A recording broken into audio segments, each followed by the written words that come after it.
Bon, et ben voilà, il fallait bien que ça arrive un jour, et après 14 ans, l'OM bat le PSG en Ligue 1 au Vélodrome. Et sincèrement, les amis, je suis supporter parisien, et ce soir, j'ai pas les mots qui me viennent pour qualifier la rencontre dans son ensemble, et surtout la prestation parisienne. J'ai pas spécialement de dégoût, j'ai pas de colère, il y a la déception bien évidemment, mais en fait, on a été du côté de Paris tellement amorphe, on est passé tellement à côté, que juste, c'est logique, et tu te tais, et tu t'inclines, parce qu'en vrai, il n'y a rien à dire. Ce soir, Paris n'a pas été au niveau, et en plus, sans manquer de respect à l'OM, n'a pas affronté une équipe de l'OM absolument incroyable, ayant produit énormément de choses dans la rencontre. Non, faut être très clair. Ce soir, si Paris s'incline, c'est parce que Paris ne méritait rien.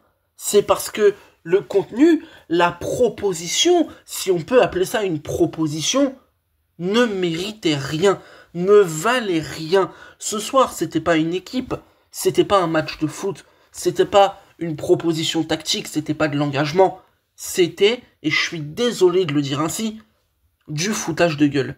C'était pas un PSG, c'était un troll, une blague, une parodie, je ne sais pas. Mais c'est pas possible. C'est pas possible. La blague voudrait que je dise que on a envoyé des imposteurs à l'OM, au Vélodrome, et que les Parisiens, les vrais, sont restés au Ballon d'Or au théâtre du Châtelet. Mais si on est tout à fait franc, Paris est complètement passé à côté. Une prestation inqualifiable, collective, individuelle, et à un moment donné, sans vouloir enterrer même des gens ou quoi, on va passer au tribunal. Déjà, Enrique, je suis désolé, j'adore Luis Enrique, c'est mon coach préféré, c'est une légende du Paris Saint-Germain, il n'y a pas de problème, vous faites ce que vous voulez, mais ce soir il s'est trompé. Ce soir, le coaching de Luis Enrique, il est mauvais. On a cru, moi le premier, j'étais hype, de se dire, oui mais attends, 300 trop, on va peut-être calquer et tout. Non, c'était une idée de merde, voilà, c'était une idée de merde, on s'est trompé, Enrique s'est trompé, il doit en assumer les conséquences. Tout simplement. Je dis pas qu'il doit être viré, je dis pas que c'est un nulard. Juste, ce soir, il s'est trompé, il a fait n'importe quoi, il a fait un changement, certes, mais assez tardif. Ce soir, la défaite, elle est aussi pour lui. Pas que, parce qu'il y en a d'autres dont on va parler, mais elle est aussi pour lui. Évidemment, j'ai pas envie de l'accabler, parce qu'il fait un super début de saison. La sortie de Lucas Chevalier sur le but de l'OM, no comment. Voilà, tout simplement no comment. Quand tu fais ce genre de conneries, à ce niveau-là, dans ce genre de rendez-vous, au bout d'un moment, ouais, bien sûr, tu le payes cash. Bravo à Aguerd, parce que voilà, très bon match d'Aguerd. Pour le coup, il a été vraiment très très bon, lui. Déjà buteur à Lorient, encore buteur ce soir. Sacré recrue. Et ouais, ce but fait mal, parce que c'est le but de la défaite. Cette sortie ratée fait très très mal, mais on va continuer quand même le tribunal. Hakimi, pareil, j'aime bien, j'ai pas grand chose à dire. Ce soir, c'est pas bon. Mendes a pris beaucoup d'initiatives, je vais pas lui en tenir rigueur. Par contre, il y en a trois. Trois que je retiens. Et eux, par contre, eux, aïe aïe aïe aïe aïe. Déjà, j'aimerais qu'on parle de Visha Kvaratskhelia. Parce que depuis le début de saison, et je suis désolé, c'est en dessous de tout. Alors évidemment, il y a eu cette phase en sélection où il a été plutôt performant, où il a été bon, où il a fait des vrais trucs. Mais quand est-ce que Gvira Kvaratskhelia, je sais même pas prononcer son nom là, de fou malade, va faire des trucs cette saison au Paris Saint-Germain? J'attends. J'attends. Parce que c'est bien la saison passée, c'est bien, super, t'as fait tout ce qu'il fallait, t'as gagné la Ligue des Champions, t'as été un élément incroyable, une recrue top, ok, tout ce que tu veux, on pourra dire toutes les choses positives que tu veux de cette équipe. Mais à un moment donné, le passé c'est le passé. C'est bien, t'as gagné la Ligue des Champions, ok. Mais tu fais quoi la saison d'après dans les grands rendez-vous? Et si c'est pour me pondre une merde infâme comme il nous a pondu ce soir, c'est le banc. C'est le banc. Alors évidemment, il y a le contexte. T'as pas Dembélé, t'as pas Doué, t'as pas Barcola, donc évidemment ton attaque est extrêmement décimée. Mais on parle d'un mec qui a terminé 12e au Ballon d'Or, qui a coûté 70 millions d'euros, qui est un joueur exceptionnel. Donc au bout d'un moment, les excuses, ça va 2 minutes. Oui, Paris avait des blessés, d'accord, c'est bien.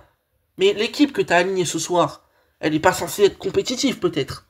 L'équipe que t'as mis ce soir, elle n'est pas censée faire le job. T'as une équipe où t'as du Marquinhos, t'as du Zabarni, t'as du Vitinha, t'as du Zaïre Emery, mais lui, t'inquiète pas qu'on va en parler très bientôt. Comment on peut se foutre de la gueule des gens à ce point? C'est un scandale, c'est une honte. Et je l'ai promis, je veux en parler. Monsieur Warren Zaïre Emery, je sais même pas pourquoi je dis monsieur. Je ne sais même pas pourquoi je dis monsieur. Parce que la saison passée, la saison qui nous pond, c'est une honte. C'est éclaté, ça pue, c'est nul, c'est infâme, ça sert à rien, c'est inutile, ça n'a aucun intérêt, c'est insipide, on dirait des pâtes où t'as oublié de mettre le sel, on dirait un plat sans piment, on dirait du poulet où tu ne mets pas de paprika. C'est laid, c'est horrible, ça n'a pas de goût, pas de saveur, c'est plat, c'est plat. Zaïre Emery, c'est le plat, c'est l'incarnation du neutre. Si c'était un pH, il serait neutre. Voilà ce que serait Warren Zaïre Emery. Et je suis désolé de lui tirer dessus, parce que je l'aime bien, il est formé au club et tout, c'est sympa, hein. C'est cool d'être un titi.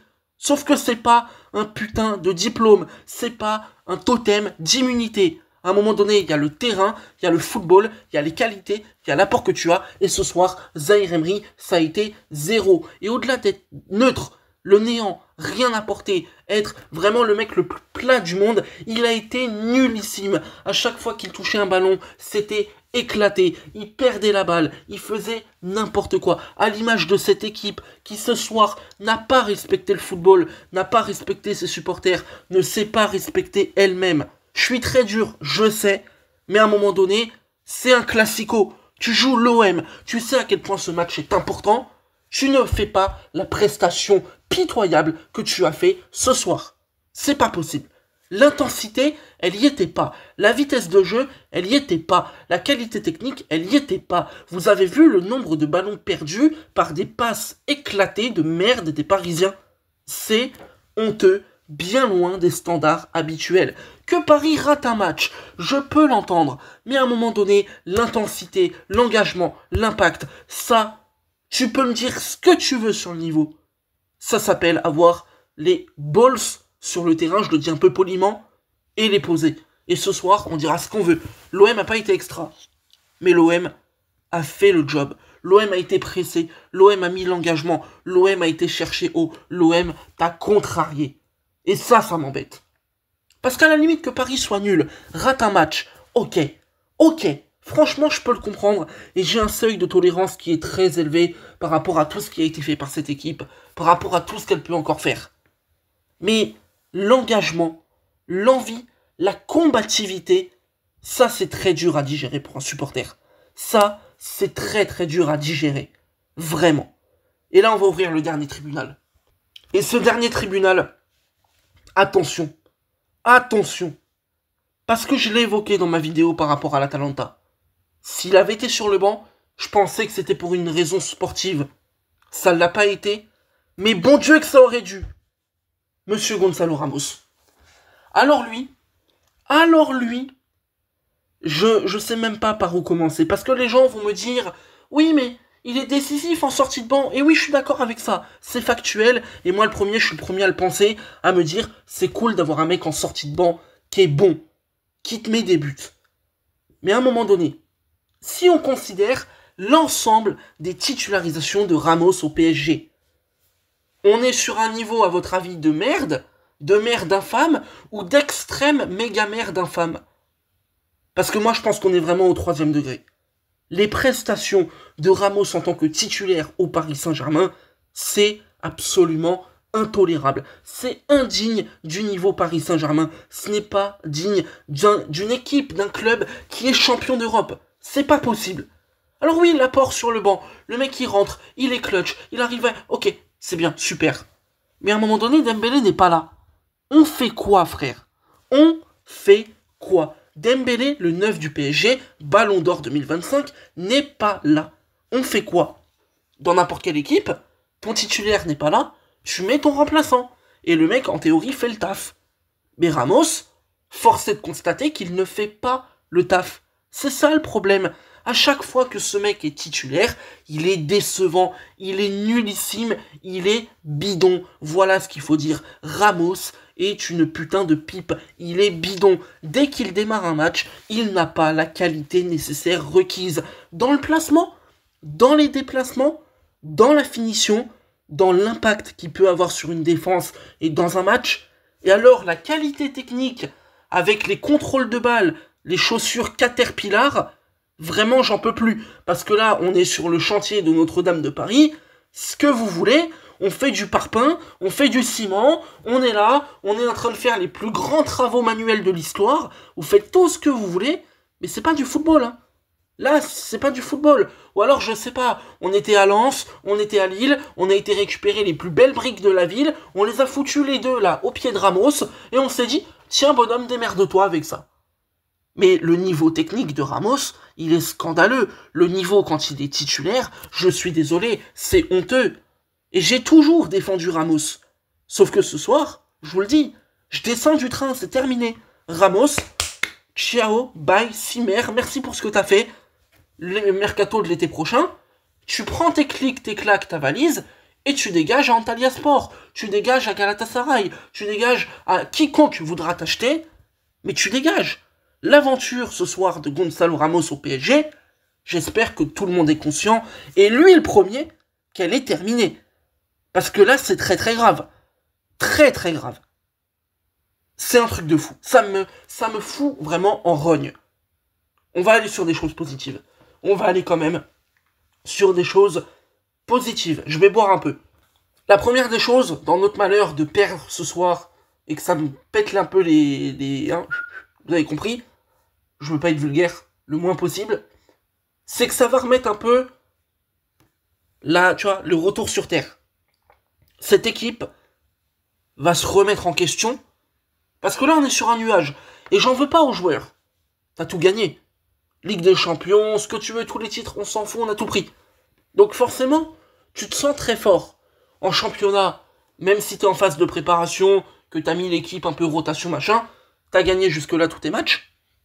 Et en Ligue des Champions, t'as mis 4-0. Donc est-ce qu'on peut en vouloir au PSG de prendre la confiance, de se sentir à l'aise et tout? Non. Par contre, une petite claque, une petite piqûre de rappel de temps en temps, ça fait pas de mal. Et je pense que ça permettra à chacun de redescendre, de bosser, et de se dire que le football, c'est bien, on est très fort. Mais il faut bosser constamment. Et ce soir, je suis désolé, vu le contenu, vu les efforts qui ont été fournis, t'as pas bossé constamment. Ce soir, t'as fait l'impasse, t'étais pas présent au rendez-vous, l'OM a fait ce qu'il fallait, l'OM a gagné ce match. Est-ce que c'est bizarre? Non, ça s'appelle la logique du putain de football. Voilà, c'est tout. C'est tout. Bref, deuxième point positif, l'entrée de Seny Mayulu, qui était titulaire contre l'Atalanta, ok, qui confirme encore une fois que c'est un très bon joueur, qu'il est très important pour le dispositif de Luis Enrique. Là, il est rentré milieu de terrain, à la place de Zaïre Emery, hein, bizarre. On a vu la différence entre les deux, hein, voilà, décidément. Bah très bon, voilà, très très bonne entrée de Mayulu. Il a fait le taf, costaud au duel, techniquement très fort, il a apporté des solutions, il a porté le ballon, il a fait finalement tout ce qui n'avait pas été fait dans ce match, ou en tout cas pas bien fait. Donc voilà, merci à lui. Et enfin, dernier point positif, parce que je trouve quand même qu'il y en a eu un dans cette équipe titulaire qui a démarré, c'est quand même Ilya Zabarny, qui a été très bon, qui a été performant au duel, qui a été quand même capable de relancer, qui a été décisif sur certaines actions. Donc voilà. Merci Zabarny. Le reste, en vrai, bon bah voilà, hein, pas grand chose à retenir. Vous avez été infâme. Vous avez été honteux. Il y a un seuil de tolérance et on peut pas, enfin c'est pas qu'on peut pas vous en tenir rigueur par rapport au passif. Mais bon. Jusque ce soir, c'était une prestation de merde. Voilà, tout simplement. Je pense qu'on peut pas mieux conclure. Donc je vous souhaite voilà, une très bonne soirée. On se retrouvera pour le Ballon d'Or dans quelques minutes. Et à très bientôt sur la chaîne Podcast FC. Et bravo aux Marseillais malgré tout, je reste fair play, et je sais applaudir quand l'OM est plus fort, montre plus, et mérite sa victoire. Salut.